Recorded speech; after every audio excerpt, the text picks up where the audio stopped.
नमस्कार आप सभी को। बिहार राज्य विशेष के संदर्भ में आज जो हमारी चर्चा है विशेष रूप से 4 विषय वस्तु प्रमुख रूप से हैं, जिनमें आप कह सकते हो बिहार राज्य विशेष, इसके साथ साथ भारत का भूगोल, भारत की राज व्यवस्था और इसके अतिरिक्त करंट अफेयर्स के प्रश्नों को समाहित करके ये प्रश्न तैयार किए गए हैं। और प्रयास यही रहेगा कि एक प्रश्न के माध्यम से मतलब आप इस संदर्भ में इसको समझने का प्रयास करें कि किसी भी टॉपिक से जुड़ा हुआ 2 से 3 प्रश्न है और उस 2 से 3 प्रश्नों के माध्यम से प्रयास यही रहेगा कि उस संपूर्ण विषय वस्तु का आपको अच्छे से अध्ययन हो जाए। तो चलिए चर्चा की शुरुआत करते हैं और एक एक करके हम प्रश्नों को देखते हैं, ठीक है। क्योंकि समय आप में बहुत कम बचा है तो समय हमें व्यर्थ नहीं करना है। एक एक मिनट हमारा जो है वो कीमती है और एक एक मिनट को अपने परीक्षा के संदर्भ में, अपने लक्ष्य के संदर्भ में हमें प्रयोग करना है। देखो यहाँ पे पहला प्रश्न क्या पूछा जा रहा है, ध्यान दीजिएगा। बोला जा रहा है पुर्तगाली उपनिवेश का प्रथम वायसराय भारत में कौन था। पुर्तगाली उपनिवेश का प्रथम वायसराय भारत में कौन था, आपको बताना है। आपके 4 विकल्प यहाँ पर दिए हुए हैं। विकल्पों में क्या क्या है? डियाज, वास्को डिगामा, अल्मीड़ा, अल्बुकर्क या उपरोक्त में से कोई नहीं। क्या बोला जा रहा है? पुर्तगाली उपनिवेश का प्रथम वायसराय भारत में कौन था। तो आपको बताना है पुर्तगाली उपनिवेश का प्रथम वायसराय भारत में कौन था, यह आपको बताना है। चलें जवाब दीजिएगा, फास्ट जवाब दीजिए, क्योंकि आपको एक प्रश्न के संदर्भ में कुछ और फैक्ट बताए जाएंगे, वह भी आपको ध्यान रखने की ज़रूरत है। यहाँ पे सबसे पहले आपको ध्यान रखना है बात किसकी हो रही है, बात हो रही है पुर्तगालियों की, ठीक है। बात हो रही है पुर्तगालियों की। अब अगर बात पुर्तगालियों की हो रही है तब तक आप प्रश्न पर ध्यान दीजिए। तो पुर्तगालियों के संबंध में कुछ फैक्ट हमें जो हमेशा याद रखने हैं, कभी भी पूछा जा सकता है, वो हमें पता होना चाहिए। जैसे मध्यकाल में यदि हम बात करें तो मध्यकाल में सर्वप्रथम भारत से व्यापारिक संबंध स्थापित करने वाले विदेशियों में यदि हम बात करें तो सबसे पहले जो नाम आता है वो आता है पुर्तगालियों का। मध्यकाल में भारत से सबसे पहला जो विदेशी आप कह सकते हो व्यापारिक संबंध स्थापित हुआ वो पुर्तगालियों से हुआ, ये आपको पता होना चाहिए। और भारत में प्रथम सामुद्रिक व्यापारिक केंद्र यदि किसी विदेशी शक्ति ने खोला तो वो पुर्तगाली थे, यह भी आपको याद रखने की ज़रूरत है। इसके साथ साथ आप जानते होंगे कि पुर्तगालियों ने हुगली को समुद्री लूटपाट का अड्डा बना लिया था। कई बार प्रश्न पूछा जाता है कि पुर्तगालियों ने किस स्थान को समुद्री लूटपाट का अड्डा बना लिया था। तो आपको बताना है कि पुर्तगालियों ने हुगली को जो है वो समुद्री लूटपाट का अड्डा बना लिया था, यह भी आपको पता होना चाहिए। इसके साथ साथ आप जानते होंगे कि जब यदि पौंडीचेरी की बात आती है, कई बार प्रश्न पूछा गया है कि पौंडीचेरी पर प्रथम कब्जा करने वाले विदेशी शक्ति कौन थी। तो पौंडीचेरी पर सबसे पहला जो विदेशी कब्जा हुआ वो पुर्तगालियों का हुआ, यह भी आपको पता होना चाहिए, ठीक है। इसके साथ साथ यदि हम बात करें तो कुछ अन्य फैक्ट हैं, यह भी आपको पता होना चाहिए। जैसे कि आप जानते होंगे कि कई बार प्रश्न पूछा जाता है कि विदेशी जो कंपनियां भारत आई व्यापार के संदर्भ में, उनका क्रम क्या रहा है, ये कई बार पूछा जाता है। तो उनके क्रम के बारे में भी आपको पता होना चाहिए। जैसे कई बार आपसे पूछा गया होगा और आपने रटा भी होगा कि सबसे पहले कौन सी व्यापारिक कंपनी भारत आई थी, किस देश की, तो उसको आपको याद रखने की ज़रूरत है, उस क्रम को आपको याद रखने की ज़रूरत है। और ये बहुत बेसिक सा है, तो होमवर्क है ये आपका कि किस प्रकार से भारत में विदेशियों का आगमन हुआ, उस क्रम को यहाँ पे आपको बताना है। कमेंट बॉक्स में उस क्रम को आपको बताना है कि किस प्रकार से पहले पुर्तगाली आए, डच आए, अंग्रेज आए और इसके बाद का ये जो क्रम है ये किस प्रकार से रहा, ये आपको कमेंट बॉक्स में बताना है। इसको आपको भूलना नहीं है, ये आपको याद रखना है, ठीक है। तो पहला होमवर्क है कि भारत में जो विदेशी शक्तियाँ आई उनका क्रम क्या रहा है, यह आपको होमवर्क में बताना है। इसके साथ साथ अब इस प्रश्न पर आ जाते हैं कि इसका सही उत्तर क्या है। पुर्तगाली उपनिवेश का प्रथम वायसराय भारत में कौन था। तो पुर्तगाली उपनिवेश का प्रथम वायसराय यदि हम बात करें तो फ्रांसिस्को डी अल्मीड़ा का नाम आता है, ये नाम आपको रट जाना चाहिए। फ्रांसिस्को डी अल्मीड़ा, ये नाम आपको याद रखना है। क्यों याद रखना है अल्मीड़ा? अल्मीड़ा पुर्तगालियों में महत्वपूर्ण क्यों है? क्योंकि अल्मीड़ा ने यदि हम बात करें तो मिस्र, गुजरात और टर्की की संयुक्त सेना को परास्त किया था। अल्मीड़ा ने सर्वप्रथम मिस्र, गुजरात और टर्की की संयुक्त सेना को परास्त किया था। कई बार यह भी प्रश्न बनता है, तो यह भी आपको याद रखने की जरूरत है। इसके साथ साथ यदि आपसे कभी पूछ लिया जाए कि भारत में पुर्तगाली शक्ति का वास्तविक संस्थापक किसे माना जाता है, भारत में पुर्तगाली शक्ति का वास्तविक संस्थापक किसको माना जाता है, तो यहाँ पर आपका जवाब बदल जाएगा, यहाँ पर आ जाएगा अल्बुकर्क। तो डी विकल्प इस संदर्भ में सही होगा। जब आपसे पूछा जाएगा कि भारत में पुर्तगाली शक्ति का वास्तविक संस्थापक कौन था, तब आप अल्बुकर्क को टिक करेंगे। इनका पूरा नाम था अल्फांसो डी अल्बुकर्क, ये आपको पता होना चाहिए। अल्बुकर्क के संदर्भ में यह भी आपको पता होना चाहिए कि गोवा को जो अपने राज्य में इन्होंने मिलाया, जब गोवा को जब छीना था इन्होंने, तो वो शासक जो बीजापुर के शासक से गोवा को छीना गया था, तो बीजापुर से गोवा को छीनने वाला गवर्नर कौन था, वो कोई और नहीं बल्कि अल्बुकर्क ही था। इसलिए अल्बुकर्क और अल्मीड़ा ये दोनों नाम पुर्तगालियों के संदर्भ में आपको हमेशा याद रखने हैं। ठीक है, चलिए बढ़ते हैं अगले प्रश्न पर। प्रश्न संख्या 2। प्रश्न संख्या 2 क्या कह रहा है, भारत में 1612 ईस्वी में अंग्रेजों ने अपनी पहली फैक्ट्री कहां स्थापित की। देखो, अब बहुत सारे लोग बोलेंगे कि एक प्रश्न से क्या हमारा पुर्तगालियों से संबंधित जो चर्चा थी समाप्त हुई, नहीं, लेकिन पुर्तगालियों के संदर्भ में जो महत्वपूर्ण चर्चा थी वो लगभग आप कह सकते हो 10 से 12 जो फैक्ट थे वो आपको बताए गए। तो आप इस तरह का प्रश्न नहीं करना कि एक प्रश्न में यदि हम देखें तो 2 मिनट में ही पूरा आप पढ़ लेंगे, नहीं, लेकिन जो महत्वपूर्ण है, जहां से प्रश्न बन रहे हैं, उसको हम जरूर कवर कर सकते हैं, और मेरा प्रयास भी यही है कि उनको विधिवत तरीके से कवर किया जाए। जैसे कि अब इस प्रश्न में बात हो रही है अंग्रेजों की। बोला जा रहा है कि भारत में 1612 ईस्वी में अंग्रेजों ने अपनी पहली फैक्ट्री कहां पर स्थापित की। गोवा, बंगाल में हुगली, आरकोट या सूरत, कहां पर अंग्रेजों ने अपनी पहली फैक्ट्री स्थापित की, ये आपको बताना है। चलें बताएं। अब यहाँ पे पुर्तगालियों के बाद हम पहुंच गए हैं अंग्रेजों के संदर्भ में। ठीक है, अब जो चर्चा होगी वो अंग्रेजों के बारे में होगी कि अंग्रेजों के बारे में कम से कम कितना फैक्ट हमें पता होना चाहिए, कम से कम कितना फैक्ट हमें पता होना चाहिए। ठीक है, सबसे पहले आप जानते हो कि जहांगीर के शाही फरमान से ही अस्थाई फैक्ट्री की अनुमति मिली थी। अंग्रेजों को अस्थाई फैक्ट्री स्थापित करने की जो अनुमति मिली थी वो जहांगीर के शाही फरमान से मिली थी। ये एक फैक्ट है जो आपको पता होना चाहिए। इसके साथ साथ कई बार एक प्रश्न बनता है कि जब बात हम अंग्रेजों की करते हैं तो ब्रिटिश ईस्ट इंडिया कंपनी का नाम आता है। तो कई बार प्रश्न बनता है कि ब्रिटिश ईस्ट इंडिया कंपनी की जब लंदन में स्थापना की गई तो उस समय भारत में शासक कौन था। तो याद रखना है कि जब ब्रिटिश ईस्ट इंडिया कंपनी की स्थापना लंदन में हुई तो उस समय भारत में शासक अकबर हुआ करते थे। ये नाम आपको पता होना चाहिए। 1556 से 1605 के बीच में ये समय काल रहा है, ये आपको पता होना चाहिए। इसके साथ साथ यदि आपसे पूछ लिया जाए, कभी प्रश्न बन जाए और प्रश्न बना भी है कि 1599 ईस्वी में स्थल मार्ग से भारत आने वाला प्रथम अंग्रेज कौन था। प्रथम अंग्रेज कौन था जो स्थल मार्ग से भारत आया था 1599 ईस्वी में। तो इनका नाम आपको याद रखना है जॉन मिल्डेन हॉल। क्या नाम याद रखना है? जॉन मिल्डेन हॉल, ये नाम आपको याद रखना है। ये प्रथम अंग्रेज था जो स्थल मार्ग से भारत आया था। कब? 1599 ईस्वी में, यह आपको पता होना चाहिए। इसके साथ साथ आप जानते हो कि जब ईस्ट इंडिया कंपनी की स्थापना हुई तो उसके बाद 1600 ईस्वी में वर्ष 1600 ईस्वी में स्थापना जब हो गई तो निश्चित रूप से व्यापार करने के लिए जो है अनुमति भी चाहिए।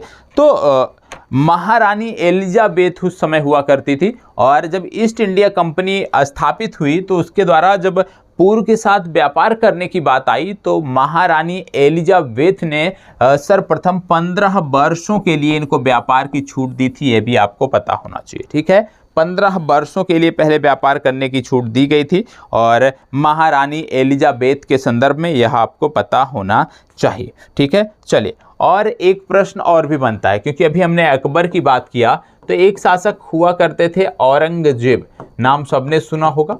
ठीक है, औरंगजेब। अब औरंगजेब के संदर्भ में क्या याद रखना है? औरंगजेब ने एक ईस्ट इंडिया कंपनी के गवर्नर थे जिनको निष्कासित किया था, और इनका नाम था सर जॉन चाइल्ड। क्या नाम था? Sir John child. Sir John child को जो है औरंगजेब ने निष्कासित कर दिया था, यह भी आपको पता होना चाहिए। तो कहने का मतलब है कि जितना फैक्ट मैं बता रहा हूं, उम्मीद करता हूं कि कम से कम ये 80% फैक्ट आपको पता होंगे, क्योंकि आपकी परीक्षा में अब 1 महीने से कम भी समय बचा है। मतलब कि कुछ नया पढ़ने का समय आपके पास नहीं है और आप परीक्षा देने जा रहे हैं। इसका मतलब है कि आपकी तैयारी 100% पूर्ण हो चुकी है, और यदि तैयारी 100% पूर्ण हो चुकी है तो इस प्रकार के जो भी फैक्ट हैं, इस प्रकार के जो भी प्रश्न हैं, उनका जवाब आपको आता होगा, यह मैं मानकर चल रहा हूं। अब यहाँ पे इस प्रश्न की हम बात कर लेते हैं। तो सबसे पहले यहाँ पे बात हो रही है कि 1612 ईस्वी में अंग्रेजों ने अपनी पहली फैक्ट्री कहाँ बनाई, तो इसका जवाब है सूरत। डी विकल्प इस प्रश्न के लिए सही उत्तर है। अंग्रेजों के संदर्भ में एक नाम और याद आना चाहिए आपको। जब बात करते हैं हम कि अंग्रेजों का आगमन, फिर व्यापार की अनुमति इनको मिली, तो सबसे पहले नाम आपको याद आना चाहिए कैप्टन हॉकिंस। इनका नाम आपको अवश्य याद आना चाहिए, कैप्टन हॉकिंस। कैप्टन हॉकिंस ही थे जो जहांगीर के दरबार में गए थे, ये आपको पता होना चाहिए। जहांगीर के दरबार में कैप्टन हॉकिंस को ही भेजा गया था। इसको बताएं।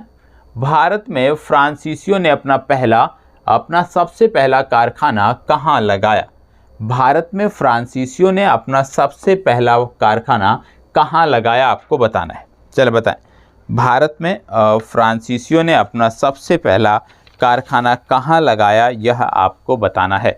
चलिए ध्यान दीजिएगा, अच्छे से जवाब दीजिए। चलिए, भारत में फ्रांसीसियों ने अपना सबसे पहला कारखाना निम्न स्थानों में से कहाँ लगाया, आपको बताना है। सूरत, पुलिकट, कोचीन, कासिम बाजार या उपरोक्त में से कोई नहीं। चलो बताएं, कहां पर लगाया, आपको बताना है। देखो, बात अब हो रही है फ्रांसीसियों के बारे में, ठीक है। और फ्रांसीसियों की जो कंपनी थी उसका नाम था फ्रांसीसी ईस्ट इंडिया कंपनी, ठीक है। और इसकी जब स्थापना की बात आती है तो पूछा जाता है कि जब इसकी स्थापना की गई तो उस समय वहाँ पे शासक कौन थे, तो इनका नाम याद रखना है लुई 14वें, ठीक है। लुई 14वें के शासनकाल में इसकी स्थापना हुई थी, ये आपको पता होना चाहिए। लुई 14वें के शासनकाल में इस कंपनी की स्थापना हुई थी। और भारत में फ्रांसीसी कंपनी का जो संस्थापक था उसको बोलते थे कालबर्ट, उसका नाम था कालबर्ट, यह भी आपको पता होना चाहिए। भारत में फ्रांसीसी कंपनी का जो संस्थापक था उसका नाम था कालबर्ट, यह भी आपको पता होना चाहिए। इसके साथ साथ आपको बता दें कि जब बात आती है फ्रांसीसियों की तो अक्सर जो प्रश्न पूछे जाते हैं वो आंग्ल और फ्रांसीसी युद्ध के बारे में पूछे जाते हैं। आंग्ल फ्रांसीसी युद्ध के बारे में भी आपको पता होना चाहिए, जैसे प्रथम, द्वितीय और तृतीय, ये तीनों आपको पता होना चाहिए, हर हालत में पता होना चाहिए, ये आपको याद रखना है। जो ना याद कर पाए रट जाइएगा। प्रथम कर्नाटक युद्ध, द्वितीय कर्नाटक युद्ध और तृतीय कर्नाटक युद्ध, 3 युद्ध हुए थे कर्नाटक युद्ध के नाम से। तो ये हो गया प्रथम कर्नाटक युद्ध, ठीक है, ये हो गया द्वितीय कर्नाटक युद्ध और ये हो गया तृतीय कर्नाटक युद्ध। ये तीनों के तीनों जो युद्ध थे ये फ्रांसीसियों के साथ और अंग्रेजों और फ्रांसीसियों के बीच हुए थे, ये आपको पता होना चाहिए। प्रथम कर्नाटक युद्ध की जब हम बात करते हैं इसको बोला जाता है सेंट थॉमे का युद्ध या अड्यार का युद्ध। द्वितीय कर्नाटक युद्ध को हम बोलते हैं अम्बियूर का युद्ध, ये भी आपको पता होना चाहिए। और तृतीय कर्नाटक युद्ध को बोला जाता है वांडीवास का युद्ध, यह भी आपको पता होना चाहिए। तो प्रथम कर्नाटक युद्ध, द्वितीय कर्नाटक युद्ध और तृतीय कर्नाटक युद्ध, ये तीनों पता होना चाहिए। प्रथम कर्नाटक युद्ध की बात करें तो 1746 से 1748 के बीच में हुआ था। और जब हम किसी युद्ध की बात करते हैं, हमने देख लिया कि किन 2 शक्तियों के बीच हुआ था, ये हमने जान लिया। और यहाँ पे जब कोई युद्ध होती है तो संधि जरूर होती है, ठीक है। तो कौन सी संधि हुई थी किस युद्ध में, यही आपसे प्रश्न पूछा जाता है और यही आपको पता होना चाहिए, ठीक है। एक्स ला सापेल की संधि यहाँ पे हुई थी, ये आपको पता होना चाहिए। ला शापेल की संधि ये हुई थी प्रथम कर्नाटक युद्ध के दौरान। द्वितीय कर्नाटक युद्ध के दौरान जो संधि हुई थी उसको बोलते हैं पांडिचेरी की संधि, ठीक है, ये आपको पता होना चाहिए। पांडिचेरी की संधि कब हुई? द्वितीय कर्नाटक युद्ध के दौरान हुई। तृतीय कर्नाटक युद्ध के दौरान कौन सी संधि हुई? तो आपको याद रखना है पेरिस की संधि। तो ये तीनों आपको पता होना चाहिए, कई बार क्रम इनका पूछ लिया जाता है। ये तीनों दे के एक्स ला सापेल की संधि, पांडिचेरी की संधि और पेरिस की संधि, तीनों दे दिया जाता है और पूछ लिया जाता है कि इनको क्रम में लगाएं, इनको व्यवस्थित क्रम में लगाएं। तो इनका क्रम भी आपको पता होना चाहिए कि एक्स ला सापेल की जो संधि है वो किनके बीच है, पांडिचेरी की संधि कब हुई और किसके बीच है, पेरिस की संधि कब हुई और किसके बीच है, ये आपको पता होना चाहिए। ठीक है, तो इतनी जानकारी आपको यहाँ से होनी चाहिए। अब इसके बाद आप जानते होंगे कि बहुत सारे खोजकर्ता थे। जब खोज की गई, देशों की जब खोज का क्रम शुरू हुआ, जैसे कोलंबस थे, कोलंबस जो है वो भारत की खोज करने निकले थे, लेकिन वो अमेरिका की खोज कर बैठे। तो इसी तरह से एक्सीडेंटल रूप से बहुत सारे लोगों ने अन्य देशों की खोज कर ली, वो आपको पता होना चाहिए। जैसे अक्सर पूछा जाता है न्यूजीलैंड की खोज किसने की? तो तस्मान नामक एक व्यक्ति थे जिन्होंने न्यूजीलैंड की खोज की। यदि आपसे पूछ लिया जाए ऑस्ट्रेलिया की खोज किसने की, तो कैप्टन जेम्स कुक नामक व्यक्ति ने ऑस्ट्रेलिया की खोज की, ये आपको पता होना चाहिए। इसके बाद पूछा जाता है अमेरिका की खोज किसने की, तो कोलंबस आप जानते हो। भारत की खोज किसने की, तो आप जानते हैं वास्को डिगामा। तो इतनी जानकारी आपको पता होना चाहिए कि ऑस्ट्रेलिया की खोज किसने की, न्यूजीलैंड की खोज किसने की, भारत की खोज किसने की, अमेरिका की खोज किसने की, ये जानकारी आपको निश्चित रूप से पता होना चाहिए। ठीक है, चलिए आगे बढ़ते हैं और अगला प्रश्न देखते हैं।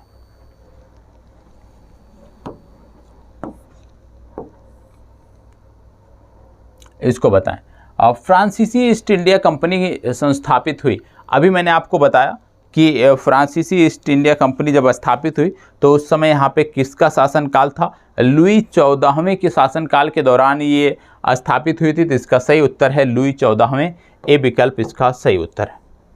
इसको बताएं, किस गवर्नर के कार्यकाल में ईस्ट इंडिया कंपनी को शहंशाह शाह आलम द्वारा बंगाल, बिहार तथा उड़ीसा में दीवानी अधिकार दिए गए? बताएं, क्या बोला जा रहा है? किस गवर्नर के कार्यकाल में ईस्ट इंडिया कंपनी को शहंशाह शाह आलम द्वारा बंगाल, बिहार तथा उड़ीसा में दीवानी अधिकार दिए गए? अब आपको बताना है कि किसके समय काल में ये अधिकार दिए गए। चलें बताएं, बहुत ही अच्छा प्रश्न है। चलिए जवाब दीजिएगा, किसके समय काल में दिए गए ये आपको बताना है। यहाँ पे Lord Clive, Lord Cornwallis, Lord Wellesley, Lord William Bentinck. चलिए जवाब दीजिएगा। देखो यहाँ पे बोला जा रहा है ईस्ट इंडिया कंपनी को शहंशाह शाह आलम द्वारा बंगाल, बिहार तथा उड़ीसा के दीवानी के अधिकार दिए गए। आपको पता होना चाहिए कि सिराजुद्दौला का नाम आपको पता होना चाहिए। और सबसे पहला युद्ध जिसने अंग्रेज़ों का मार्ग प्रशस्त किया वो था प्लासी का युद्ध। और प्लासी का जो युद्ध था, प्लासी के युद्ध में सिराजुद्दौला को अंग्रेज़ों ने पराजित किया था, ये आपको पता होना चाहिए। और आपको बता दें, प्लासी कई बार पूछा जाता है प्लासी स्थान कहाँ पे है, तो प्लासी जो स्थान है आज के पश्चिम बंगाल में पड़ता है। और प्लासी का युद्ध जो है ये 1757 में हुआ था, ये आपको पता होना चाहिए। बहुत ही महत्वपूर्ण युद्ध है। ठीक है, इसके बाद दूसरा जो महत्वपूर्ण युद्ध हुआ था जिसने आप कह सकते हो अंग्रेज़ों की शक्ति का लोहा मनवाया, वो था बक्सर का युद्ध। ठीक है, बक्सर का युद्ध। और बक्सर का युद्ध 1764 ईस्वी में हुआ था। यह दोनों युद्ध, प्लासी और बक्सर जो थे, इन्होंने अंग्रेज़ों के भारत में शासन का मार्ग प्रशस्त किया था, ये आपको पता होना चाहिए। और बक्सर का जब युद्ध हुआ तो उस समय जो भारत में शासक थे उनका नाम था शाह आलम द्वितीय, ये भी आपको पता होना चाहिए, शाह आलम द्वितीय। और जैसे मैंने अभी आपको बताया कि प्लासी का जो युद्ध था यहाँ पे सिराजुद्दौला परास्त हुआ था अंग्रेज़ों से। तो अंग्रेज़ों के समय में यदि हम बात करें तो अंग्रेज़ों का नेतृत्व कौन कर रहा था, तो अंग्रेज़ों का नेतृत्व कर रहे थे लॉर्ड क्लाइव। और इस प्रश्न का भी सही उत्तर है लॉर्ड क्लाइव, यह भी आपको याद रखना है। मतलब इस प्रश्न के लिए ए विकल्प सही उत्तर है। और आप जानते होंगे एक घटना आपने सुना होगा, ब्लैक होल की घटना। तो जो ब्लैक होल की घटना थी वो भी सिराजुद्दौला के शासनकाल में ही हुई थी, यह भी आपको पता होना चाहिए। चले अब आगे आपके भूगोल के प्रश्न। इतिहास के प्रश्नों से कुछ फैक्ट हमने देखे, अब भूगोल के प्रश्न है और भूगोल के प्रश्नों से चर्चा हम यहाँ पे देखेंगे। चलें बताएं, चले जवाब दीजिएगा। पहला प्रश्न आपके सामने है, क्या है? सूर्य ग्रहण कब होता है? सूर्य ग्रहण कब होता है आपको बताना है। मतलब यहाँ पे बात हो रही है सूर्य से संबंधित चर्चा आपकी हो रही है। अब अगर सूर्य से संबंधित चर्चा हो रही है तो जानना जरूरी है सूर्य के बारे में अन्य क्या फैक्ट हैं जो हमारी परीक्षाओं में पूछे जा सकते हैं। सबसे पहले आप जानते हो कि सूर्य के केंद्र में जो पदार्थ होते हैं वो, यदि हम बात करें, चाहे वो गैस हो या जो भी पदार्थ होते हैं सूर्य के केंद्र में, वो गैस या तो प्लाज्मा के रूप में होते हैं। ठीक है, ये आपको पता होना चाहिए। सूर्य के केंद्र में जो भी पदार्थ होते हैं वो गैस या प्लाज्मा के रूप में होते हैं, ये आपको पता होना चाहिए। दूसरी बात आप जानते हो कि सूर्य से ऊर्जा उत्पन्न होती है, सभी को पता है। ठीक है, लेकिन जो सूर्य से ऊर्जा उत्पन्न होती है, यदि हम बात करें कि किस सिस्टम के द्वारा होती है, तो आपको पता होगा, दो अभिक्रिया आपने पढ़ा होगा, एक है नाभिकीय संलयन और एक है नाभिकीय विखंडन। तो यहाँ पे जो है वो नाभिकीय संलयन के द्वारा ऊर्जा उत्पन्न होती है, ये आपको पता होना चाहिए। नाभिकीय संलयन द्वारा यहाँ पे ऊर्जा उत्पन्न होता है, ये आपको पता होना चाहिए। यहाँ पे बात हो रही है सूर्य ग्रहण की। सूर्य ग्रहण प्रतिपदा या न्यू मून डे या अमावस्या के दिन होता है, ये आपको पता होगा, सबको पता होगा। ठीक है, इसके साथ साथ आपको बता दें कि कई बार प्रश्न पूछा जाता है कि जब पृथ्वी जो है वो सूर्य के सबसे निकटतम होता है, उस स्थिति को क्या कहते हैं? जब पृथ्वी सूर्य के सबसे निकटतम होता है तो उस स्थिति को क्या कहते हैं? तो याद रखिएगा, इस स्थिति को बोलते हैं उपसौर। उपसौर क्या है? उपसौर की स्थिति में सूर्य और पृथ्वी के बीच की जो दूरी होती है वो न्यूनतम होती है, और ये जो उपसौर की स्थिति बनती है, ये बनती कब है? तो इसके बारे में आपको याद रखना है, ये स्थिति बनती है जनवरी माह में 3 जनवरी को, ये भी आपको पता होना चाहिए। इसके साथ साथ एक घटना होती है अपसौर। अपसौर क्या होता है? अपसौर मतलब हो गया जब सूर्य और पृथ्वी की दूरी अधिकतम होती है, उस घटना को बोलते हैं अपसौर, और ये घटना घटित होती है 4 जुलाई को। यह भी आपको पता होना चाहिए। तो उपसौर क्या होता है, अपसौर क्या होता है, यह आपको पता होना चाहिए। कई बार प्रश्न पूछा जाता है कि सूर्य का जो क्षेत्रफल है वो पृथ्वी का कितना गुना है? तो याद रखना है, पृथ्वी के 109 गुने क्षेत्रफल के बराबर सूर्य का क्षेत्रफल है, सूर्य का आकार है, यह भी आपको पता होना चाहिए। ठीक है, तो सूर्य का जो आकार है वो पृथ्वी के आकार का लगभग 109 गुना है। ग्रह जिसका कोई उपग्रह नहीं है वो क्या है? ग्रह जिसका कोई उपग्रह नहीं है, बताएं। ग्रह जिसका कोई उपग्रह नहीं है वह कौन सा है?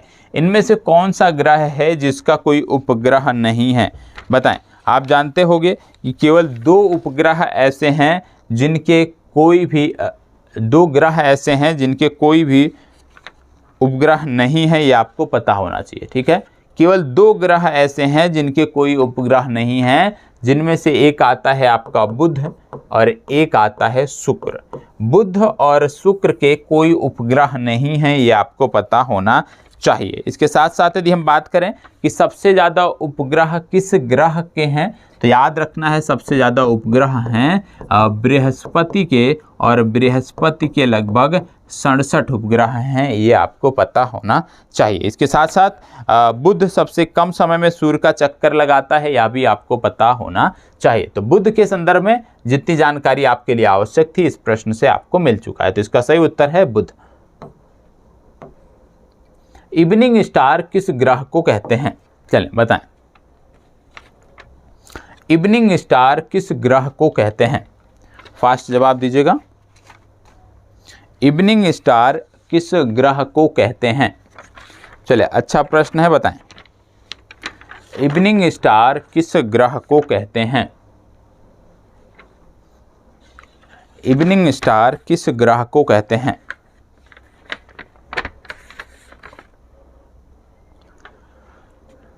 मंगल, बृहस्पति, शुक्र, शनि, बताएं।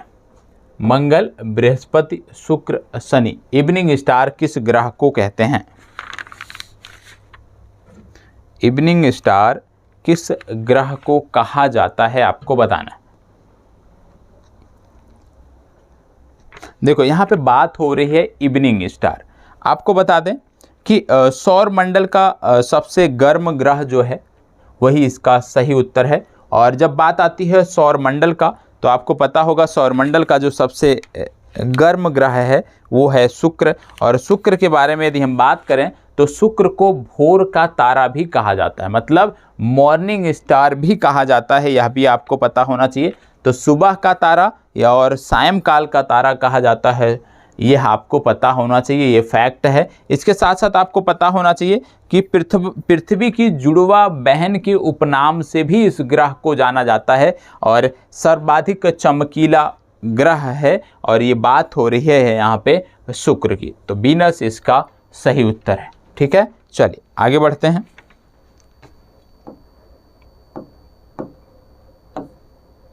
इसको बताएं, पृथ्वी तक पहुंचने के लिए सूर्य से चला प्रकाश कितना समय लेता है? पृथ्वी तक पहुंचने के लिए सूर्य से चला प्रकाश कितना समय लेता है? देखो यहाँ पे बात हो रही है पृथ्वी और सूर्य की। आपको पता है पृथ्वी का जो आकार है उसके बारे में विभिन्न वैज्ञानिकों के अलग अलग मत हैं। ठीक है, विभिन्न भूगोल वेदताओं के अलग अलग मत हैं, लेकिन सबसे पहले पृथ्वी गोल है ये किसने बताया था? यदि प्रश्न बन जाए तो आप बताइएगा। दार्शनिक अरस्तु ने सबसे पहले बोला था कि हमारी पृथ्वी जो है वो गोल है। तो याद रखिएगा, दार्शनिक अरस्तु ने सबसे पहले बताया कि हमारी पृथ्वी गोल है और इसे ग्रीन प्लैनेट की संज्ञा भी दी जाती है। और आपको बता दें कि यदि आपसे कभी पूछ लिया जाए कि पृथ्वी जो है वो अपने परिक्रमा पथ पर कितने स्पीड से घूमती है, तो पृथ्वी अपने परिक्रमा पथ पर 29.8 किलोमीटर प्रति सेकंड की रफ्तार से ये अपने परिक्रमा पथ पर घूमती है, ये आपको पता होना चाहिए। यदि आपसे पूछ लिया जाए कि पृथ्वी कितने डिग्री झुकी हुई है अपने अक्ष पे, तो 23.5 डिग्री, ये भी आपको याद रखना है, जो पृथ्वी अपने अक्ष पर झुकी हुई है, यह भी आपको पता होना चाहिए। इसके साथ साथ आपको बता दें पृथ्वी के घूर्णन से जो अपकेंद्रीय बल लगता है, कई बार प्रश्न बना है और आईएएस में भी पूछा गया है कि पृथ्वी के घूर्णन से उत्पन्न अपकेंद्रीय बल सर्वाधिक कहाँ होता है? पृथ्वी के घूर्णन से उत्पन्न अपकेंद्रीय बल सर्वाधिक कहाँ होता है? तो आपको बताना है कि यह जो बल है ये विषुवत रेखा पर सर्वाधिक होता है। जो अपकेंद्रीय बल होता है ये विषुवत रेखा पर सर्वाधिक होता है और इसी के फलस्वरूप विषुवत रेखा पर किसी पिंड का भार सबसे कम, और जैसे जैसे हम उच्च अक्षांशों की तरफ गति करते हैं उसी पिंड का भार बढ़ता जाता है। क्यों? क्योंकि विषुवत रेखा पर अपकेंद्रीय बल का मान शून्य होता है। जैसे जैसे हम विषुवत रेखा से ध्रुवों की तरफ बढ़ते हैं, अपकेंद्रीय मान का बढ़ना वस्तु के भार को बढ़ा देता है। ठीक है, चले अब यहाँ पे बात हो रही थी इस प्रश्न की, तो आपको बता दें कुल मिलाकर 8 मिनट 17 सेकेंड का समय लगता है, इसलिए सी विकल्प आपका सही उत्तर होगा। इसको बताइएगा, पृथ्वी पर मरुभूमि होने की संभावना सबसे अधिक कहाँ रहती है? बताएं। पृथ्वी पर मरुभूमि होने की संभावना सबसे अधिक कहाँ रहती है?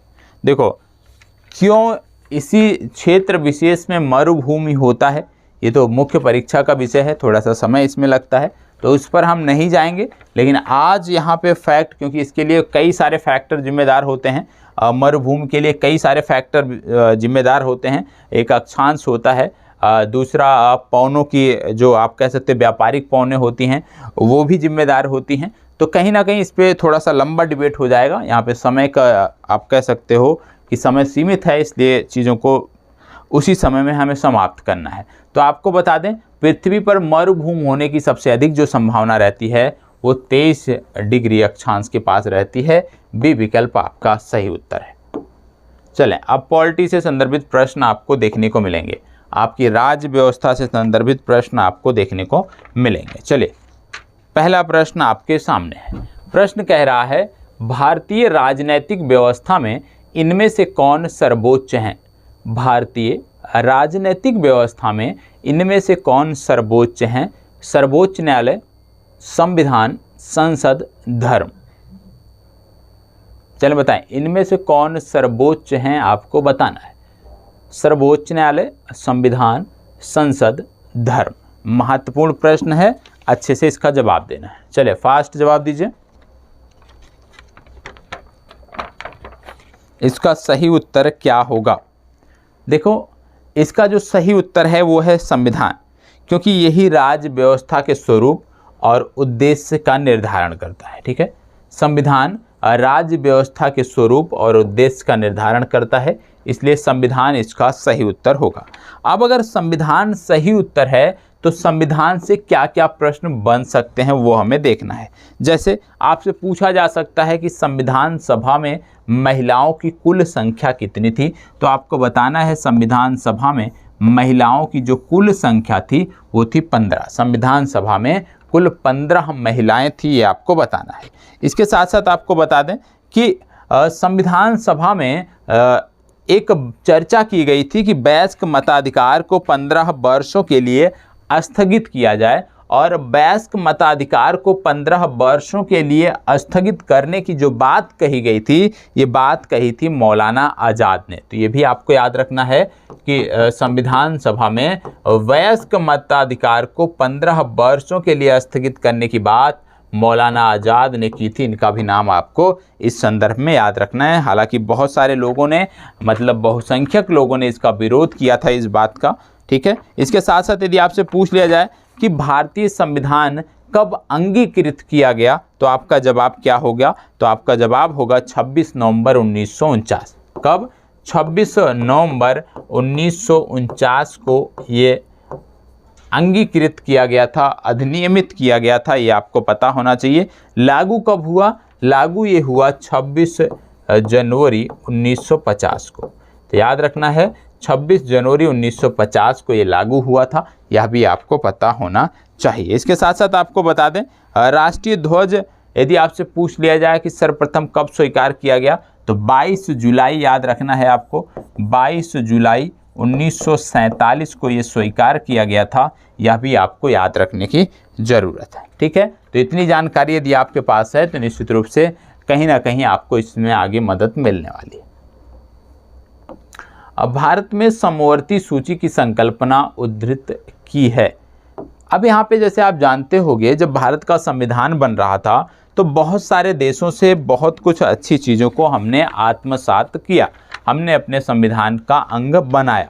तो यहाँ से प्रश्न अक्सर पूछे जाते हैं, लेकिन आपको यहाँ पे कुछ चीज़ें यदि नहीं याद कर सको तो रट जाने की ज़रूरत है, क्योंकि प्रत्येक परीक्षा में यहाँ से प्रश्न बनता है।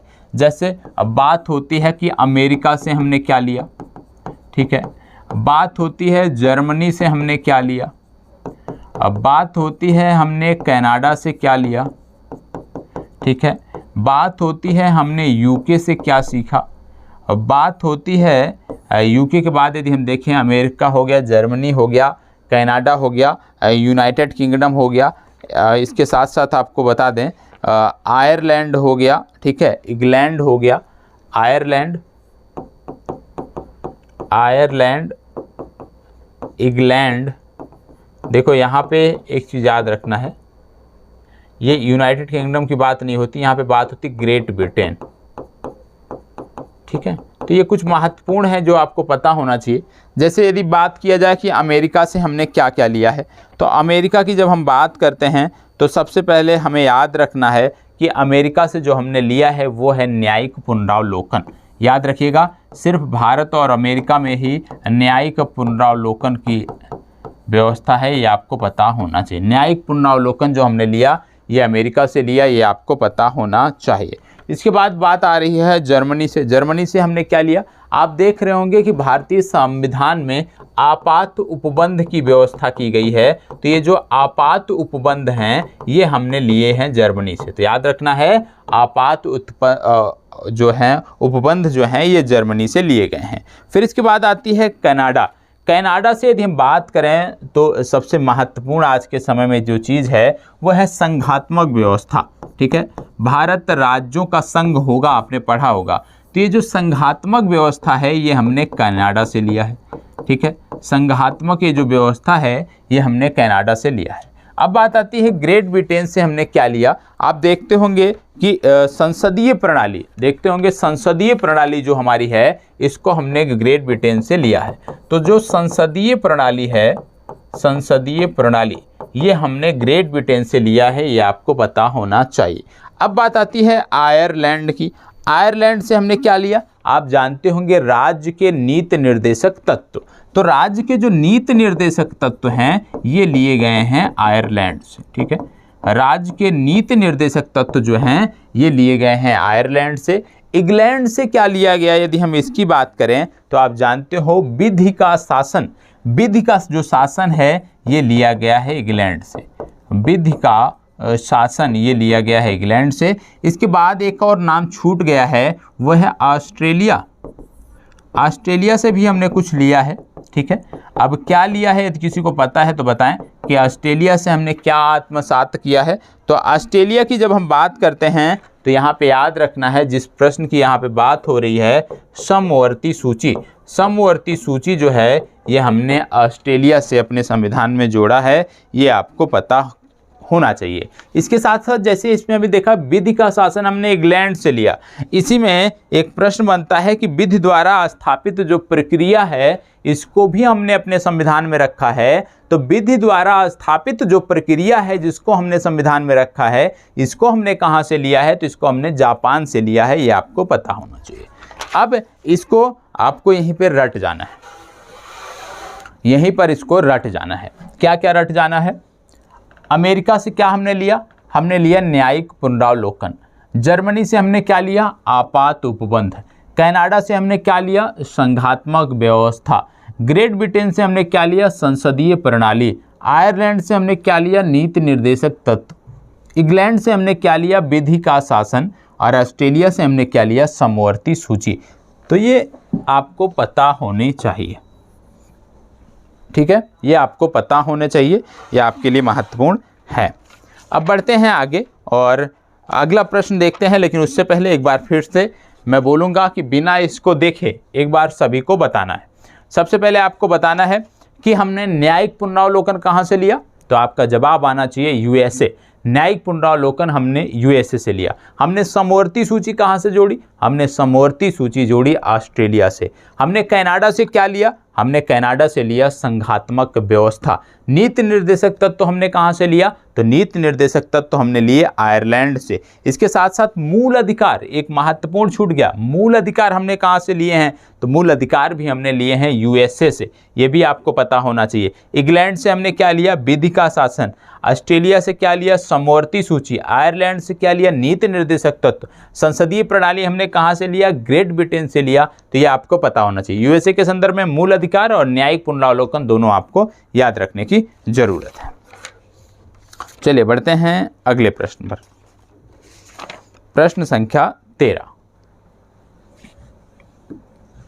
चले, यदि अच्छा लग रहा है ये सीरीज, क्योंकि इसमें एक एक टॉपिक आप कह सकते हो कि एक दिन में आप एक विषय से जुड़े हुए कम से कम 2 टॉपिक आप देखने को पा रहे हो, तो ये सीरीज अच्छी लग रही है, क्योंकि अब इसी को कंटिन्यू करना है। तो एक बार अपना व्यू अवश्य बता दीजिएगा हमें। भारतीय संविधान की 10वीं अनुसूची का संबंध है। देखो, अब ये एक महत्वपूर्ण प्रश्न है, क्योंकि यहाँ से लगातार प्रश्न बनते हैं, अनुसूचियों से संदर्भित प्रश्न लगातार बनते हैं, ठीक है। कुछ मैं बताऊंगा, कुछ आपके लिए होमवर्क होगा, क्योंकि आपने पढ़ा होगा, तो कुछ आप बताओगे। यहाँ पे बात हो रही है भारतीय संविधान की 10वीं अनुसूची का संदर्भ किससे है। तो सबसे पहले बताएं कि 10वीं अनुसूची का संदर्भ किससे है, फिर इसके बाद आगे बात की जाती है। 10वीं अनुसूची हमें क्या कहती है, 10वीं अनुसूची में किसके बारे में वर्णन किया गया है, ये आपको बताना है। भारत का राष्ट्रीय भाषा से संदर्भित, अनुसूचित एवं अनुसूचित जनजाति क्षेत्रों के प्रशासन से संबंधित, न्यायिक पुनरावलोकन, दल बदल कानून, या उपरोक्त में से कोई नहीं। बताएं, 10वीं अनुसूची की बात हो रही है, बताएं। आप जानते होंगे संविधान में कुल 12 अनुसूचियां हैं, और इन 12 अनुसूचियों के बारे में आपको पता होना चाहिए। स्टार्टिंग की 8 जो हैं वो महत्वपूर्ण तो हैं, लेकिन लास्ट की जो 4 हैं वो इससे भी ज़्यादा महत्वपूर्ण हैं। चलें बताएं। 10वीं अनुसूची क्या कहती है? तो 10वीं अनुसूची बोलती है दल बदल कानून के बारे में। मतलब इस प्रश्न का डी विकल्प सही उत्तर है। ठीक है, दल बदल कानून के बारे में ये बात करती है। अब पहली अनुसूची क्या कहती है? जिनको नहीं पता है वो नोट कर लेंगे, जिनको पता है वो साथ साथ बोलेंगे। पहली अनुसूची कहती है राज्य व संघ के क्षेत्रों के बारे में। ठीक है, राज्य व संघ राज्य क्षेत्रों के बारे में जो वर्णन है वो पहली अनुसूची में किया गया है। दूसरी अनुसूची की जब हम बात करते हैं तो दूसरी अनुसूची में आपको देखने को मिलता है संवैधानिक प्राधिकारियों के वेतन की बात दूसरे अनुसूची में की गई है। अब तीसरे अनुसूची में क्या की गई है, किस बात की चर्चा की गई है, ये आपका होमवर्क है। और जो भी लोग गंभीर हैं, ठीक है, थोड़ी सी भी यदि बात की आप वैल्यू रखते हैं तो आप इसका जवाब जरूर देंगे कि तीसरी अनुसूची में किस चीज़ की चर्चा की गई है। चौथी अनुसूची में यदि हम बात करें तो राज्यसभा में स्थानों का जो आवंटन है वो किस प्रकार से होगा, कैसा होगा, ये चौथी अनुसूची में चर्चा की गई है। इसके बाद बात आती है पांचवी अनुसूची। ठीक है, पांचवी अनुसूची भी आप बताओगे तो याद रखना है तीसरी अनुसूची में क्या चर्चा है और पांचवी अनुसूची में क्या चर्चा की गई है, यह आपके लिए होमवर्क है। छठवीं अनुसूची के बारे में यदि हम बात करें तो जनजातीय क्षेत्रों के प्रशासन के बारे में यहाँ पे बात की गई है। जनजातीय क्षेत्रों के प्रशासन से संबंधित चर्चा यहाँ पर आपको देखने को मिलती है। सातवां अनुसूची यदि हम बात करें तो सातवीं अनुसूची में विधायी शक्तियों का आपको वितरण देखने को मिलता है। फिर बात आती है आठवीं अनुसूची की। अब आठवीं अनुसूची के बारे में सबको पता होना चाहिए। क्यों? क्योंकि अक्सर इसकी चर्चा होती रहती है। क्यों होती रहती है? क्योंकि जब हम मातृभाषा की बात करते हैं, जब हम हिंदी की बात करते हैं, इसकी चर्चा होती है। तो आठवीं अनुसूची जो है वो भाषा से संदर्भित है। अब आपको कमेंट बॉक्स में बताना है कि आठवीं अनुसूची में कितने भाषाओं के बारे में चर्चा की गई है। आठवीं अनुसूची में कितने भाषाओं के बारे में चर्चा की गई है, ये आप कमेंट बॉक्स में बताओगे। ठीक है, आठवीं अनुसूची में कितने भाषाओं की चर्चा की गई है, ये आपको कमेंट बॉक्स में बताना है। ठीक है, इसके साथ साथ अगला आता है अनुसूची नंबर 9, जिनमें कुछ अधिनियमों के विधिमान्यीकरण से संबंधित बात की गई है। और 10वां जैसे मैंने बोला दल बदल कानून। फिर बात आता है 11वां और 12वां, जिनमें से एक पंचायतों से संबंधित है और एक नगर पालिकाओं से संदर्भित है। ये आपको पता होना चाहिए, रटे होने चाहिए, ये सभी के सभी आपको रटे होने चाहिए। ठीक है, चलिए आगे बढ़ते हैं। लेकिन इसमें एक चीज़ और ध्यान रखिएगा, 9वां, 10वां, 11वीं और 12वीं ये 4 अनुसूचियां जो हैं ये आपके लिए और भी महत्वपूर्ण हैं। क्यों? क्योंकि इनमें पूछा जाता है कि जो 9वीं अनुसूची थी इसको कब जोड़ा गया। तो प्रथम संविधान संशोधन, इसको भी नोट कर लीजिएगा, प्रथम संविधान संशोधन के द्वारा 9वीं अनुसूची को जोड़ा गया था। यदि आपसे पूछ लिया जाए कि 10वीं अनुसूची को कब जोड़ा गया तो याद रखना है 52वें संविधान संशोधन के द्वारा 10वीं अनुसूची को जोड़ा गया। 11वीं अनुसूची को कब जोड़ा गया यदि इसकी बात करें तो 11वीं अनुसूची को जो जोड़ा गया वो 73वें संविधान संशोधन के माध्यम से जोड़ा गया और 12वीं अनुसूची को 74वें संविधान संशोधन के माध्यम से जोड़ा गया। यह भी पूछा जा सकता है तो इसको भी आपको याद रखने की जरूरत है। ठीक है, चलिए बढ़ते हैं आगे।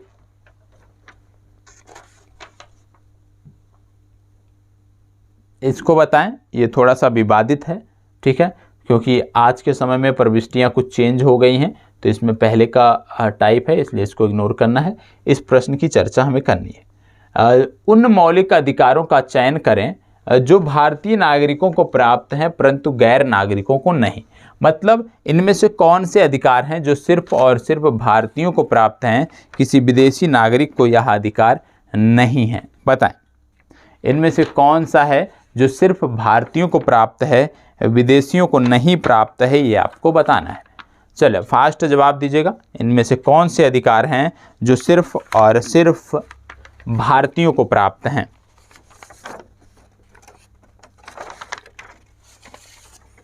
चलिए जवाब दीजिएगा।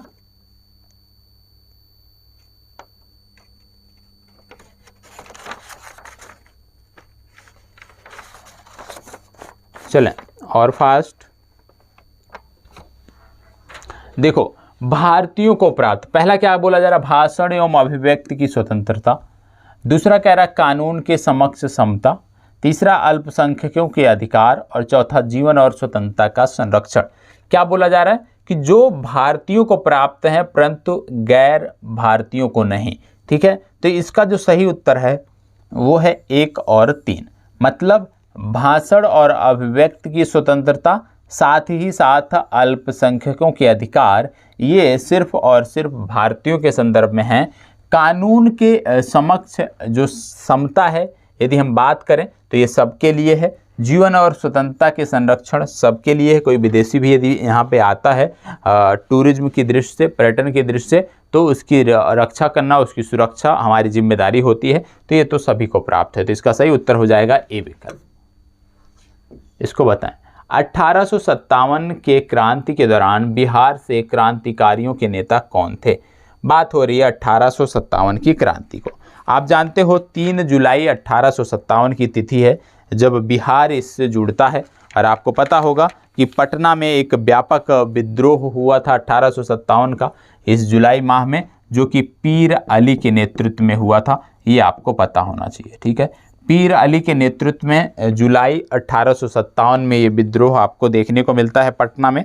इसके साथ साथ आपको पता होगा कि कई बार प्रश्न पूछा जाता है कि जो 1857 का विद्रोह था ये पटना में इसका केंद्र बिंदु कौन सा था। तो आरब हो गया, दानापुर हो गया, गया हो गया, पटना हो गया, मुजफ्फरपुर हो गया, ये कुछ इसके प्रभाव वाले क्षेत्र थे। यदि कभी आपसे पूछा जाए कि कौन सा क्षेत्र अप्रभावित रहा तो अक्सर विकल्प में मुंगेर होता है। तो याद रखना है मुंगेर जो है वो 1857 के क्रांति से अप्रभावित रहा था, विद्रोहों से अप्रभावित रहा था। ठीक है, इसके साथ साथ यदि कभी आपसे पूछ लिया जाए कि छपरा में किसने विद्रोह का नेतृत्व किया तो आपको बताना है मोहम्मद हुसैन खां। किसने? मोहम्मद हुसैन खां। मोहम्मद हुसैन खां ने छपरा में विद्रोह का नेतृत्व किया था। इसके बाद आपको पता होना चाहिए वजीरगंज में किसने किया, तो नाम याद रखना है खुशहाल सिंह। खुशहाल सिंह ने वजीरगंज में विद्रोह जो है का नेतृत्व किया था, ये आपको पता होना चाहिए।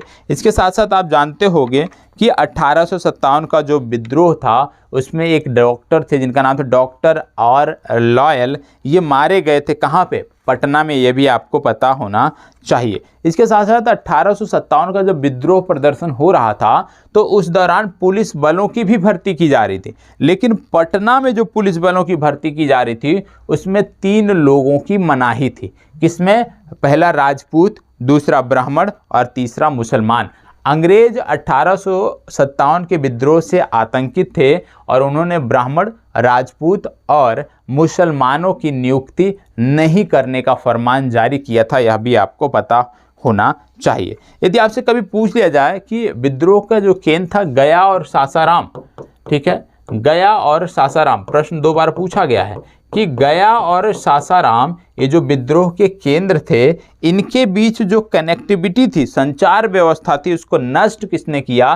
तो नाम आता है अमर सिंह। ये नाम याद रखना है कि अमर सिंह ने गया और सासाराम के बीच जो व्यवस्था थी उसको समाप्त किया था। ये आपको पता होना चाहिए, ये जानकारी आपको होनी चाहिए। इसके साथ साथ आपको बता दें कि विंसेंट आयर ने जो है वो, क्योंकि यहाँ पे जो विद्रोह का नेतृत्व किए थे कौन थे?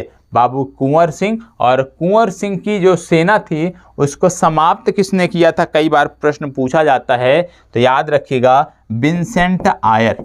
क्या नाम याद रखना है आपको? विंसेंट आयर, ये नाम आपको याद रखना है। और विंसेंट आयर ने बाबू कुंवर सिंह की सेना को समाप्त किया था, यह भी आपको पता होना चाहिए। ठीक है, पूरी तरह से इनकी सेना को नष्ट किया था। आगे बढ़ते हैं। 1857 के विद्रोह से बिहार का कौन सा भाग अप्रभावित था? इसके बारे में भी हमने बात कर लिया। ठीक है, इसको बताएं। 1857 के विद्रोह ने बिहार के कई नगरों को प्रभावित किया। बिहार के विभिन्न नगरों के विद्रोह के विस्फोट का सही क्रम कौन सा है? अच्छा प्रश्न है, कई बार पूछा गया है, इसलिए इसके भी पूछे जाने की संभावना सबसे अधिक है। बताएं, सबसे पहले विद्रोह कहाँ से शुरुआत हुआ? अभी मैंने आपको बताया पीर अली, जुलाई माह में सबसे पहले पटना से शुरुआत हुई पीर अली के नेतृत्व में। पटना से फिर ये पहुंचा मुजफ्फरपुर और मुजफ्फरपुर से पहुंचा जगदीशपुर। तो याद रखिएगा, पहले पटना, फिर मुजफ्फरपुर, फिर जगदीशपुर, ये आपको याद रखना है। ठीक है, सबसे लास्ट में कुंवर सिंह इससे जुड़े थे। बी विकल्प ये आपको पता होना चाहिए। इसके साथ साथ यदि आपसे पूछ लिया जाए कि विद्रोह प्रारंभ कहाँ से हुआ था, तो आपको पता होगा मंगल पांडे की बैरक से ये प्रारंभ हुआ था। विद्रोह 1857 का, ये आपको पता होना चाहिए। और 1857 की जो क्रांति हुई थी, यदि आपसे कभी पूछ लिया जाए कि उस क्रांति के दौरान ब्रिटेन का प्रधानमंत्री कौन था, तो आपको याद होना चाहिए पामस्टन जो हैं ये ब्रिटेन के प्रधानमंत्री थे 1857 की क्रांति के दौरान। इनका नाम भी आपको याद रखना है। इसके अतिरिक्त यदि हम बात करें कि सिपाही विद्रोह जब हुआ था उस समय भारत का गवर्नर जनरल कौन था, तो याद रखना है लॉर्ड कैनिन। ये दोनों नाम आपको याद रखने हैं। कैनिन भारत का गवर्नर जनरल हुआ करता था और पामस्टन ब्रिटेन के प्रधानमंत्री थे। ये दोनों चीज़ें आपको पता होना चाहिए। इसके साथ साथ आपको पता होगा कि बहुत सारे लोगों का नाम जुड़ता है 1857 की क्रांति में। सबसे पहला और महत्वपूर्ण नाम जो मैं बता रहा हूँ, एक ही की चर्चा करूँगा, वो है झांसी। झांसी में आप जानते हो रानी लक्ष्मीबाई।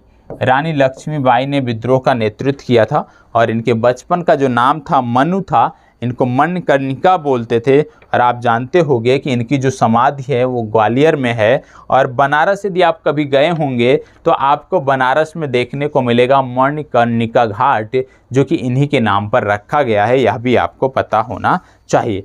आपसे मैं प्रश्न पूछ रहा हूँ कि झांसी में, क्योंकि रानी लक्ष्मीबाई ने विद्रोह का नेतृत्व किया था, तो झांसी में विद्रोह को दबाने वाला जो अंग्रेज अधिकारी था वो कौन था, ये आपको कमेंट बॉक्स में बताना है। झांसी में विद्रोह को दबाने वाला अंग्रेज अधिकारी कौन था, किसने रानी लक्ष्मीबाई की हत्या की थी, ये आपको कमेंट बॉक्स में बताना है।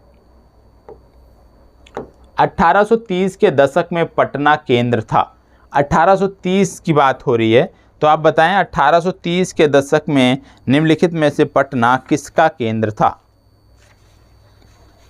पटना किसका केंद्र था, आपको बताना है। चलें, पटना किसका केंद्र था। 1830 के दशक में पटना केंद्र था किसका, जवाब दीजिएगा। पटना किसका केंद्र हुआ करता था।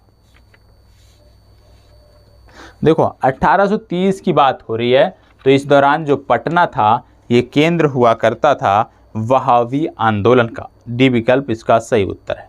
इसको बताएं, कुंवर सिंह जगदीशपुर में कब प्रविष्ट हुए थे।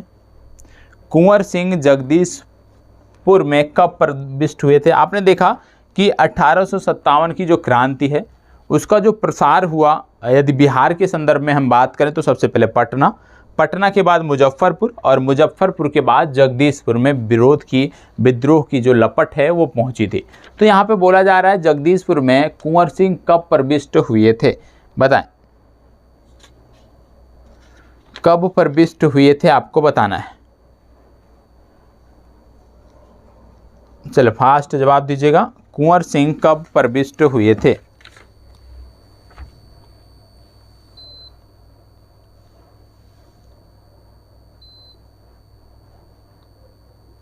चलें जवाब दीजिए, कुंवर सिंह कब प्रविष्ट हुए थे। इसका सही उत्तर है 22 अप्रैल 1858। ठीक है, चलें इसको बताएं।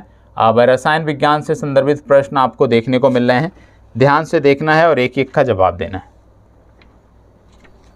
चलें, प्लूटोनियम न्यूक्लाइड 94Pu242 के नाभिक में न्यूट्रॉनों की संख्या कितनी है। देखो किस संदर्भ में लिखा गया है, इसको इस तरह जैसे लिखा है, ये आपको यदि रसायन विज्ञान आप पढ़े हैं तो बहुत अच्छी बात है, नहीं पढ़े हैं तो कोई दिक्कत नहीं है, सिर्फ एक शब्द समझने की ज़रूरत है। इसी तरह से लिखा गया है। अब बोला जा रहा है कि इसमें न्यूट्रॉनों की संख्या कितनी है। सबसे पहले आपको पता होना चाहिए कि जो द्रव्यमान संख्या होती है, याद रखना है, द्रव्यमान संख्या जो रसायन विज्ञान नहीं लिए हैं नोट कर लीजिएगा। द्रव्यमान संख्या बराबर होती है न्यूट्रॉनों की संख्या प्लस प्रोटॉनों की संख्या। ठीक है, न्यूट्रॉनों की संख्या प्लस प्रोटॉनों की संख्या, ये आपको पता होना चाहिए। अब यहाँ पे बोला गया है कि इसकी द्रव्यमान संख्या, क्या बात करना है, न्यूट्रॉनों की संख्या क्या है। अब न्यूट्रॉनों की संख्या यदि हमें निकालनी है तो हमें द्रव्यमान संख्या और प्रोटॉनों की संख्या पता होना चाहिए। क्या इस प्रश्न में दिया गया है, तो आपको बता दें जी हाँ, ये जो 242 जो ये टॉप में लिखा होता है, ये द्रव्यमान संख्या होती है। ये क्या होती है, द्रव्यमान संख्या। और ये जो छोटे में आगे लिखा होता है, सबसे पहले जो लिखा होता है, जो लोग रसायन विज्ञान नहीं लिए हुए हैं उनके लिए यदि हम बता दें तो ये होती है परमाणु क्रमांक। ठीक है, क्या होता है, परमाणु क्रमांक, परमाणु क्रमांक। ठीक है, और परमाणु क्रमांक बराबर होता है प्रोटॉनों की संख्या। ठीक है, ये आपको पता होना चाहिए। अब इस प्रश्न के अनुसार यहाँ पे बोला गया है न्यूट्रॉनों की संख्या, मतलब द्रव्यमान संख्या जो है 242, 242 में से प्रोटॉनों की संख्या घटा दीजिए 94, जो आएगा वो आपका उत्तर हो जाएगा। तो इस तरह से यदि प्रश्न बने तो बहुत ही आसान है। जिन्होंने साइंस लिया है उनको तो कुछ करने की ज़रूरत ही नहीं है, उनको तो समझ लीजिए मुफ्त में मिल गए। लेकिन जो लोग कला वर्ग से हैं, ठीक है, आर्ट बैकग्राउंड से हैं, उनको भी परेशान होने की ज़रूरत नहीं है। निम्नलिखित में से कौन सा एक तत्व नहीं है, इनमें से कौन सा एक तत्व नहीं है। इतना आसान प्रश्न पूछा गया। ये सभी के सभी प्रश्न आपकी परीक्षा में पूछे गए हैं, विशेष रूप से विज्ञान वाले। चलें, इससे आसान प्रश्न नहीं हो सकता। आप जानते हो आवर्त सारणी में तत्वों को 3 प्रमुख भागों में बांटा गया है, धातु, उपधातु और अधातु। यहाँ पे क्या बोला गया है, कौन सा एक तत्व नहीं है, इनमें से कौन सा तत्व नहीं है आपको बताना है। चलिए फास्ट जवाब दीजिएगा, इनमें से कौन सा तत्व नहीं है, इनमें से कौन सा तत्व नहीं है। चले अब देखो, धातु, अधातु, उपधातु। ठीक है, गैस इसमें जो दिया है ये तत्व नहीं है, सी विकल्प आपका सही उत्तर। इसको बताएं। फैराडे स्थिरांक, फैराडे स्थिरांक के बारे में बताना है, बताएं। फैराडे स्थिरांक क्या है। इलेक्ट्रोलाइट की मात्रा पर निर्भर करता है, इलेक्ट्रोलाइट में पारित विद्युत धारा पर निर्भर करता है, विलायक के आयतन पर निर्भर करता है, या सार्वभौमिक स्थिरांक है। बताएं, फैराडे स्थिरांक क्या है आपको बताना है। इसकी जो मात्रा होती है 96,485 जूल प्रति मोल है, ये आपको पता होना चाहिए। और ये बात हो रही है सार्वभौमिक स्थिरांक की। फैराडे स्थिरांक एक सार्वभौमिक स्थिरांक है जिसका मान 96,485 जूल प्रति मोल है।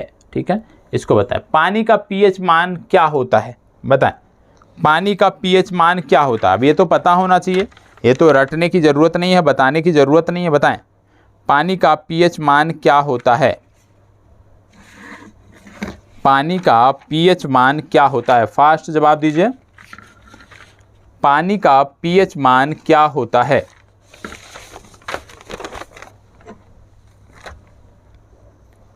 पानी का पीएच मान क्या होता है। देख लो, यहां पे बात हो रही है पानी के पीएच मान की, तो इसका सही उत्तर है बी विकल्प। पानी का पीएच मान 7 होता है। इसको बताएं। बिल्डिंग में प्रयोग होने वाली गैसें हैं, बिल्डिंग में कौन सी गैसें प्रयोग होती हैं आपको बताना है। चलें फास्ट जवाब। बिल्डिंग में कौन सी गैसें प्रयोग होती हैं। ऑक्सीजन तथा हाइड्रोजन, ऑक्सीजन तथा नाइट्रोजन, ऑक्सीजन तथा एसिटिलीन, हाइड्रोजन तथा एसिटिलीन। बताएं, फास्ट जवाब, फास्ट जवाब देना है। बिल्डिंग में प्रयोग होने वाली गैसें हैं, इनमें से कौन सी गैसें हैं जो बिल्डिंग में प्रयोग की जाती हैं। चलें फास्ट जवाब दीजिएगा इसका। देखो, बिल्डिंग में जो प्रयोग किए जाने वाली गैसें हैं वो हैं ऑक्सीजन तथा एसिटिलीन, मतलब सी विकल्प आपका सही उत्तर है। ठीक है, चलिए अब आपको आना है करंट अफेयर्स पे। तो 10 सेकंड का एक रेस्ट है, कहीं जाना नहीं है आपको। अपनी चीज़ों को व्यवस्थित कर लीजिए, क्योंकि अब एक अलग टॉपिक पर हम आ रहे हैं, विशेष रूप से करंट अफेयर्स है, तो उसको ध्यान से समझने की ज़रूरत है।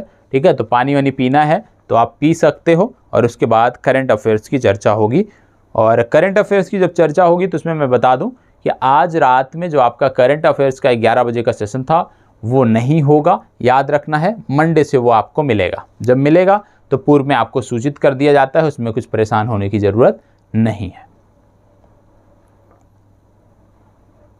चले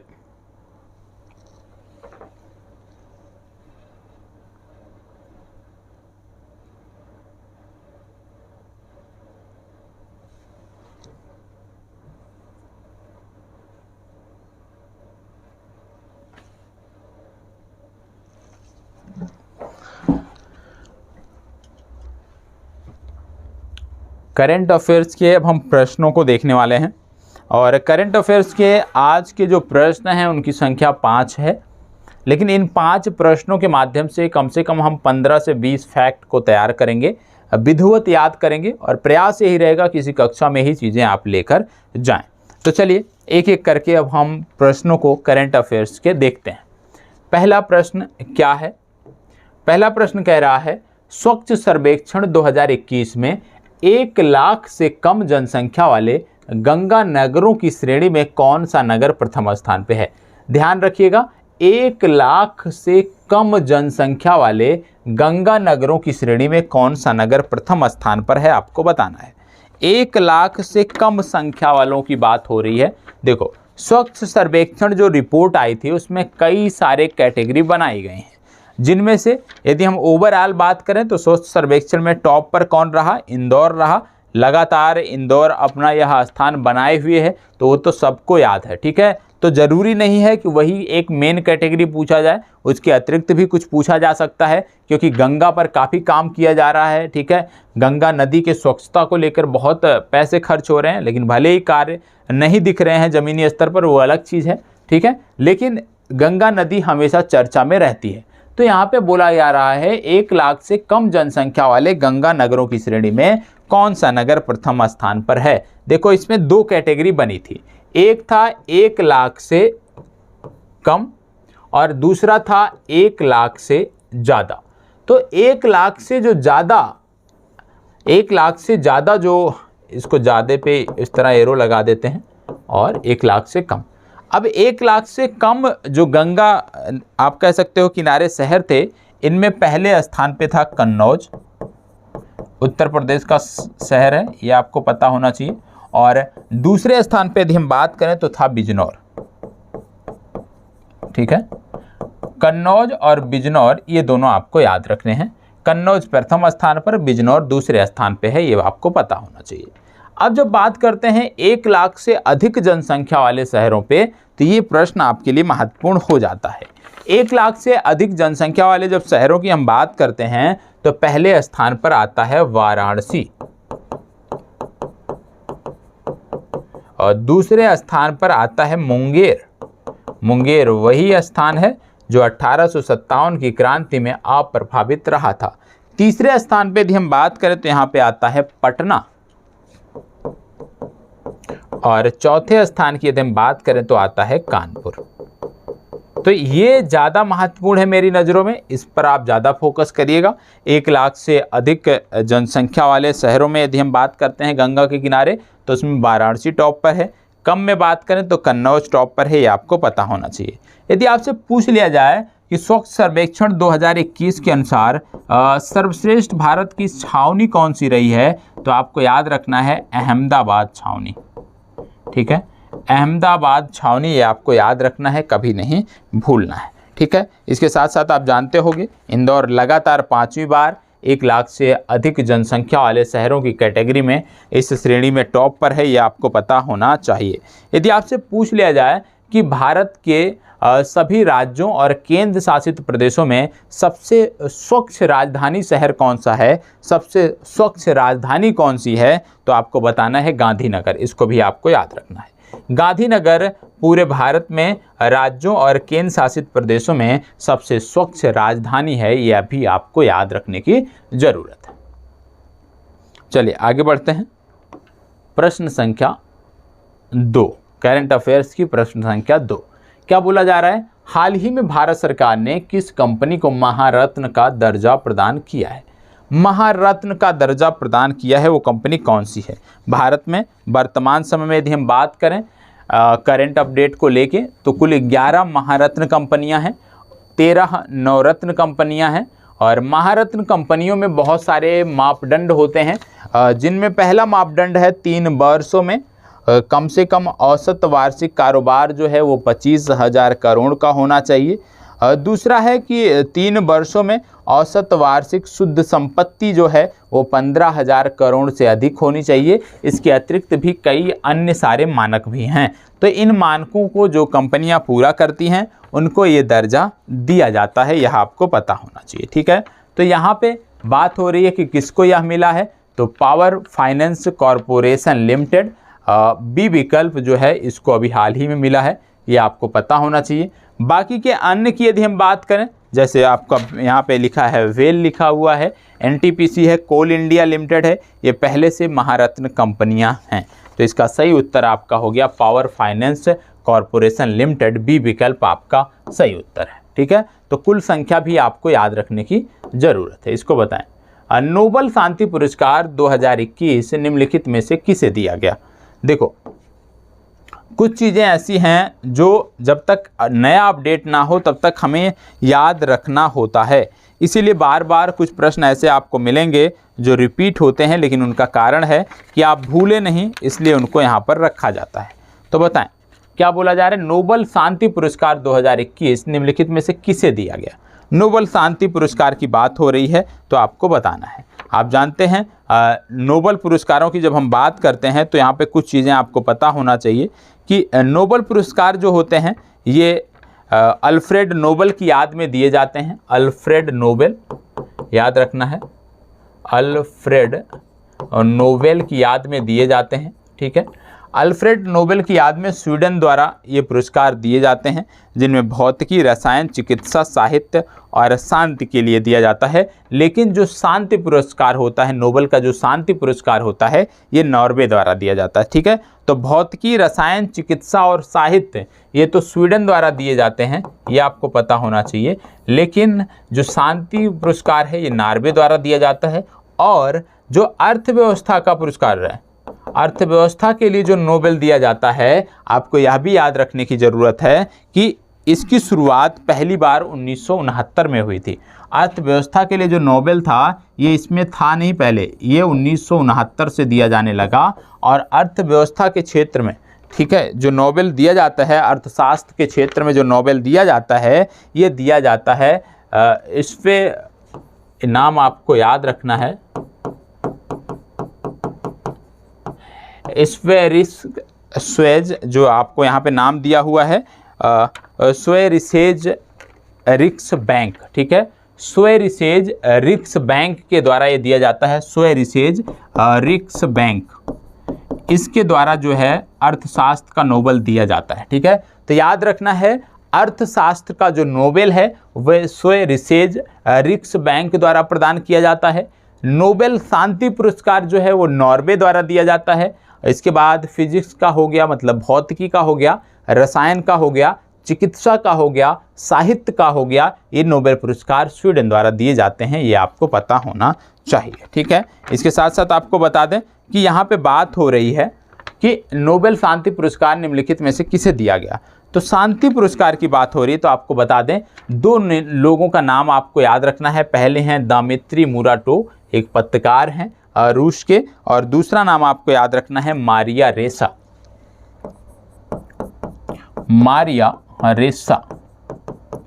मारिया रेसा और दिमित्री मुराटोव को संयुक्त रूप से यह पुरस्कार दिया गया। ये दोनों नाम आपको याद रखना है। मारिया रेसा की यदि हम बात करें, रैपलर नामक एक डिजिटल आप कह सकते हो पत्रकारिता का ये पोर्टल चलाती हैं, फिलीपींस से संबंधित हैं। और दिमित्री मुराटोव जो हैं ये रसिया से संदर्भित हैं, यह आपको पता होना चाहिए। ठीक है, चलिए आगे बढ़ते हैं। ये हमने इसलिए रखा है क्योंकि लगातार भारत में भी यदि हम देखें तो पत्रकारों से संदर्भित विवाद सामने आ रहे हैं, और पत्रकारों पर संबंधित विवाद सामने आने के कारण किस प्रकार से विभिन्न राज्य सरकारों द्वारा उन पर आप कह सकते हो अन्याय किया जा रहा है, शोषण किया जा रहा है, बहुत सारी न्यूज़ इन समय आप देखने को पाते होंगे। ठीक है, विशेष रूप से उत्तर प्रदेश के बलिया में आपने देखा होगा कि किस प्रकार से पेपर आउट की खबर छापने पर संबंधित अमर उजाला के पत्रकार को जो है राज्य सरकार ने जेल में डाल दिया। तो इस तरह से जो आप देख रहे हैं उसी से जोड़कर है कि पत्रकारों पर लगातार हमले भी हो रहे हैं, तो कहीं ना कहीं पत्रकार इस समय चर्चा में है और उसी से संदर्भ में इस प्रश्न को मैंने यहाँ पे रखा है। लेकिन जब यहाँ पे बात कर रहे हैं तो आपको यह भी पता होना चाहिए कि साहित्य का किसे दिया गया। तो याद रखिएगा, अब्दुल रज्जाक गुरनाह जो हैं, इनको साहित्य का नोबेल मिला था। ये तंजानिया से हैं, इनके बारे में भी आपको पता होना चाहिए। इनका पहला जो उपन्यास था वो था मेमोरी ऑफ डिपार्चर। क्या था? मेमोरी ऑफ डिपार्चर्स इनका पहला उपन्यास था। इसको बताएं। हाल ही में चर्चा में रहा मास्क्यूरिक्स किस बीमारी से संबंधित है? मास्क्यूरिक्स है क्या, ये आपको बताना है। चले बताएं। मास्क्यूरिक्स क्या है ये आपको बताना है। चले जवाब दीजिएगा। मास्क्यूरिक्स क्या है ये आपको बताना है।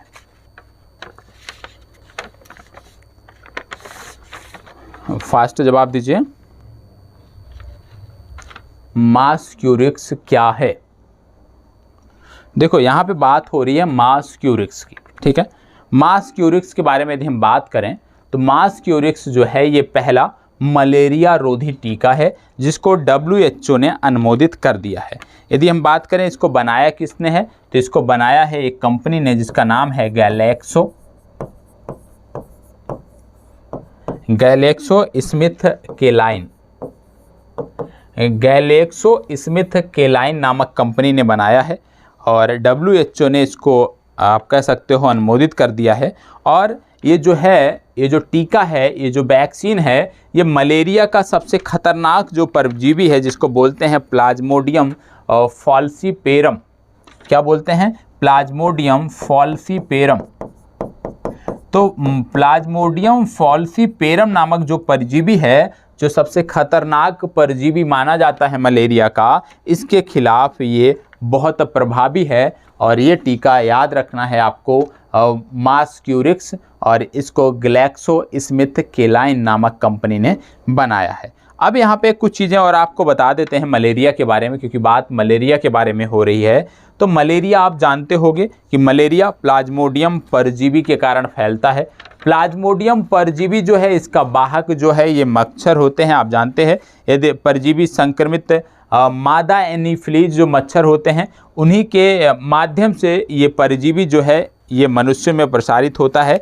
और प्लाज्मोडियम परजीवी की जब हम बात करते हैं तो प्लाज्मोडियम परजीवी जो है कुल 5 प्रकार के आपको देखने को मिलते हैं। 5 प्रजातियां आपको देखने को मिलते हैं, जिनमें से अभी आपने देखा प्लाज्मोडियम फॉल्सीपेरम, जिसको सबसे खतरनाक बोला जाता है। दूसरा आपको देखने को मिलता है प्लाज्मोडियम बाइबैक्स।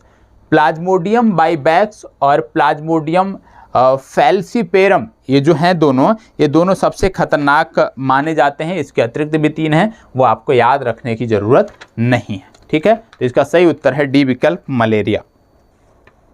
इसके साथ साथ और आपको बता दें मलेरिया के संदर्भ में और क्या पूछा जा सकता है कि विश्व मलेरिया दिवस कब मनाया जाता है। तो याद रखिएगा, विश्व मलेरिया दिवस प्रत्येक वर्ष 25 अप्रैल को मनाया जाता है। कब मनाया जाता है? 25 अप्रैल को विश्व मलेरिया दिवस मनाया जाता है, क्योंकि मई में आपका एग्जाम है तो ये पूछा जा सकता है, ठीक है। इसके साथ साथ आप जानते होंगे कि WHO ने 2 देशों को 2021 में मलेरिया मुक्त घोषित किया है, जिनमें एल सल्वाडोर और चीन आते हैं। तो एल सल्वाडोर और चीन को वर्ष 2021 में WHO ने मलेरिया मुक्त घोषित किया है। यह भी फैक्ट आपको याद रखने की जरूरत है। हाल ही में जारी किए गए राज्य खाद्य सुरक्षा सूचकांक में छोटे राज्यों की श्रेणी में कौन सा राज्य शीर्ष स्थान पर है? बताएं। राज्य खाद्य सुरक्षा सूचकांक में छोटे राज्यों की श्रेणी में कौन शीर्ष स्थान पर हैं? और आपको बता दें FSSAI, भारतीय खाद्य सुरक्षा एवं मानक प्राधिकरण द्वारा ये रैंकिंग जारी की जाती है और इस बार ये 3रा संस्करण जारी किया गया है। वर्ष 2019 में पहली बार ये रैंकिंग जारी की गई थी। 3rd संस्करण है, 2019 में पहली रैंकिंग जारी की गई है।